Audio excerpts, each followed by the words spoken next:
Hi, this is Ken Tran with Geek Beat TV, and I'm here to talk about the Livestream HD500 production unit.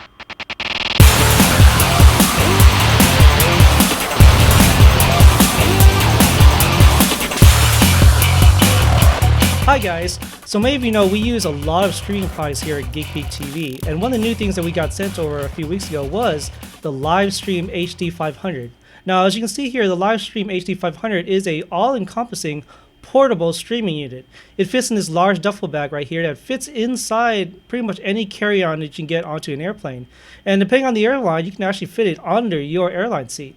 Now let's take a look at some of the features of the HD500.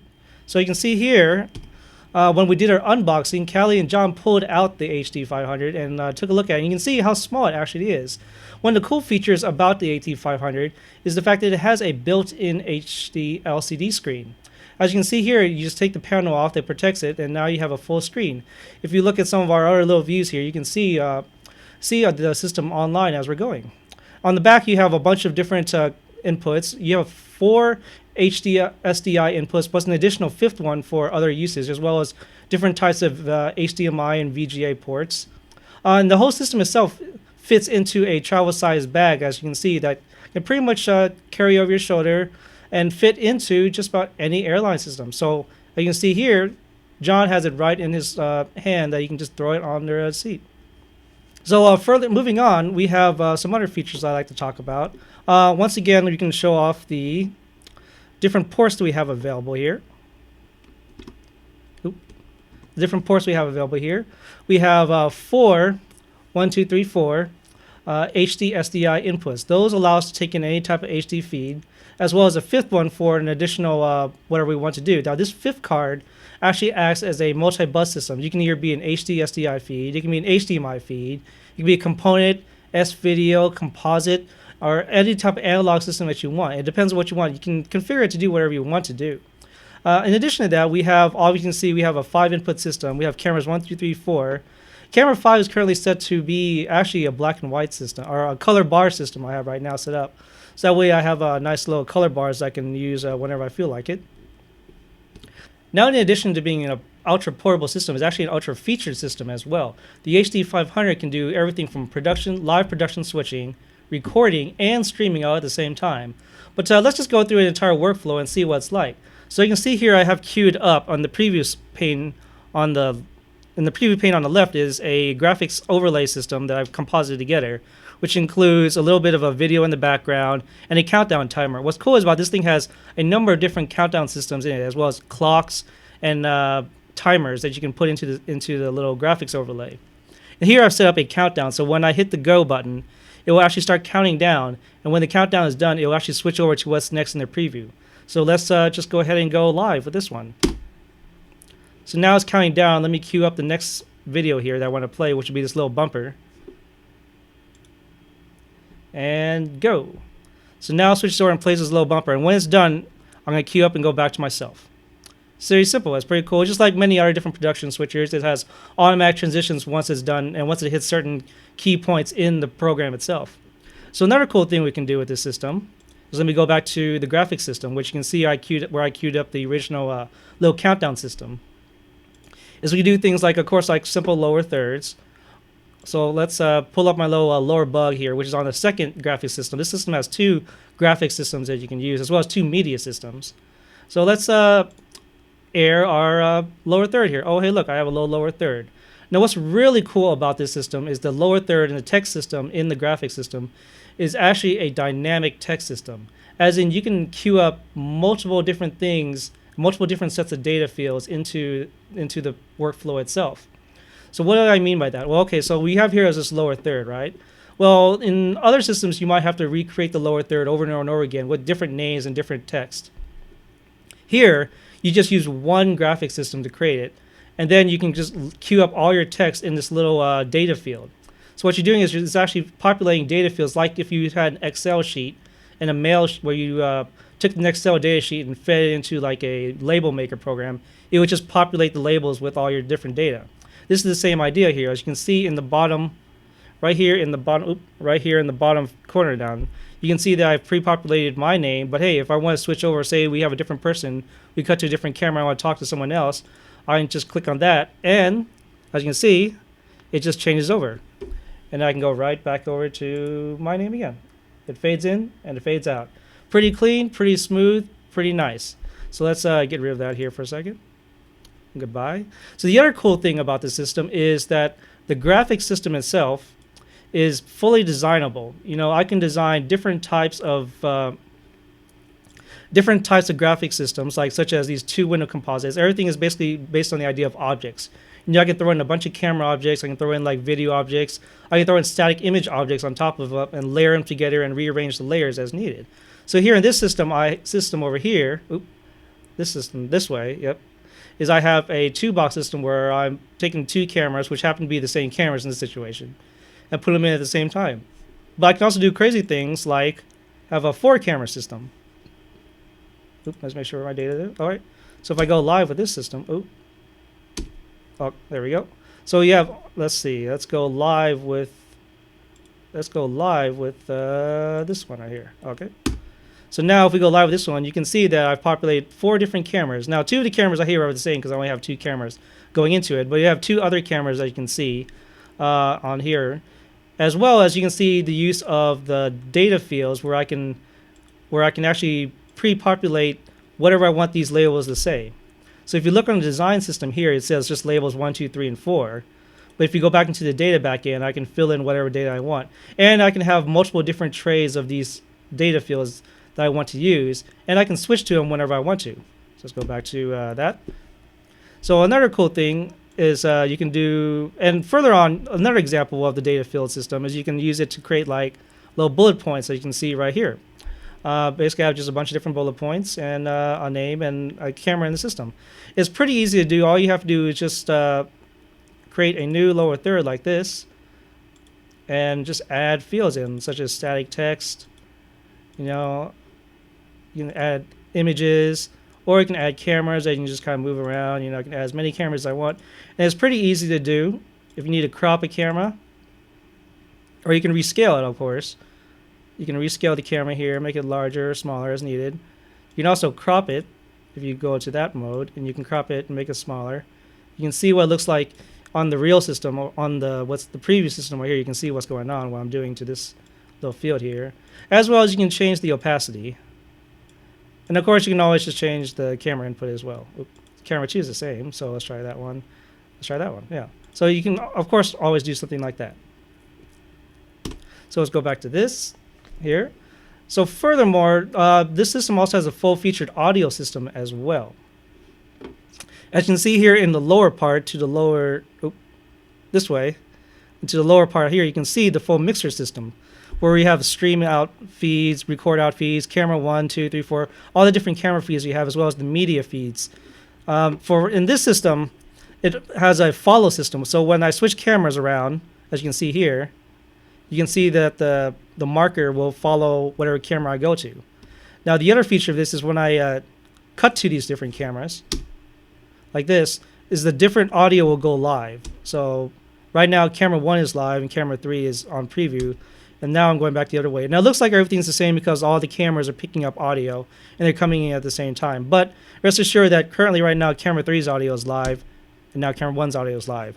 Furthermore, I can do things like link the cameras together, as you can see right here. This camera 2 feed is actually linked to camera 1. So when I cut to camera 3, it's only pulling audio from camera 3. But when I cut to camera 1 or camera 2, it's always going to use the camera 1 audio at the same time. So say you're at a red carpet event and you're on the red carpet with an interviewer doing an interview with a superstar, and you have 2 cameras both piping in audio to their individual cameras. You might not necessarily need both audio from cameras, or worst case, only one of the cameras actually has audio. So in this situation, you can have 2 cameras at one remote location with audio going in, and you can cut to the 2 different cameras on the follow system and be able to follow the audio and stay with the audio at the 2 interviewers. In the meantime, you can use cameras 3 and 4 with another pair of interviewers getting ready to interview another star on the red carpet in a different location. So when you cut to this 3rd location, it will cut the audio from the first 2 and go to the second set. And you can confine this in many different configurations, but that's one of the cool things about the follow system, which is pretty common in a lot of switching systems, but the way they've implemented here is actually pretty clean and pretty elegant. So you can also go into the input settings and adjust the different gain levels and whether or not they feed to the left or right or stereo or whatever you want to do, and however you want to do it. Currently right now I have camera 5, as you can see right over there. Oop, this way, yep. Over that way. Camera 5 is currently set up as a color bar system, but I can also set it to be just black bars or a red color bar, whatever color I want to do. And you get 2 of those systems. You can assign 2 different cameras as that. Currently I just have 1, so I can have a nice little color bar system. It also includes like a test tone, which is basically 1 kilohertz test tone, so you can check your audio levels and make sure everything is working out kosher. So moving on, you've already seen a little bit about the media playback system, so we'll just cover that a little bit more in a little more detail here. So say I have a bunch of video here in this little bin.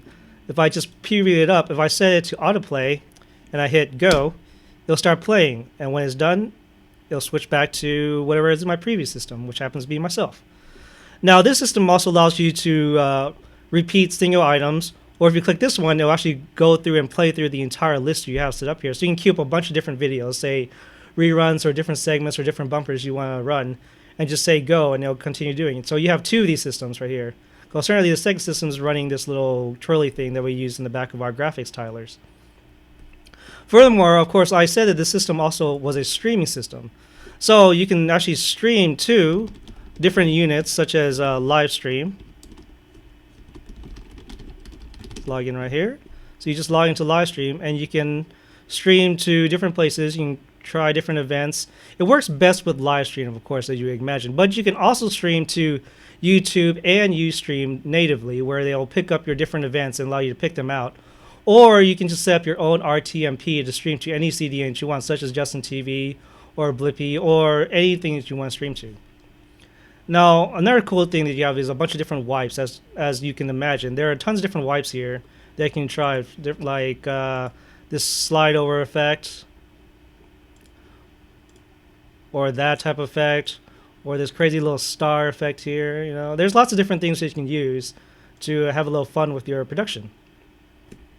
Now moving on, I also said this is a recorder, so if you just click this button right here, you'll start recording the program. Now, on the included system, you have about 500 gigabytes of hard drive space. That'll give you about 10 hours of recording at 1080i, which is what the system is currently configured as.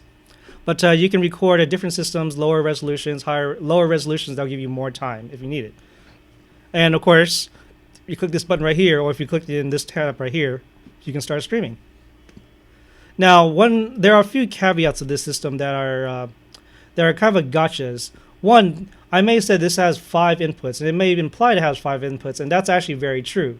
But the problem is, if you want to have a broadcast out to, like, say, another switcher or another platform where you want to take the direct digital feed out of here and go into another system, you can't do 5 feeds. You only have 5 buses available. So what that means is there are 4 inputs that you can use, and the 5th one can be set either as an input or an output. So if you want to send it to, like, say, another switcher or another production system, you actually have to sacrifice that 5th input and turn it into an output. But on the other hand, if you can still use all 5 outputs or all 5 inputs at the same time and have something going out to, say, the house, there is an HDMI feed available on the back here where you can actually use to send out to whatever you want to. The problem is it won't have audio. It's only a video feed, and it'll actually probably be a few seconds behind or a few frames behind as well.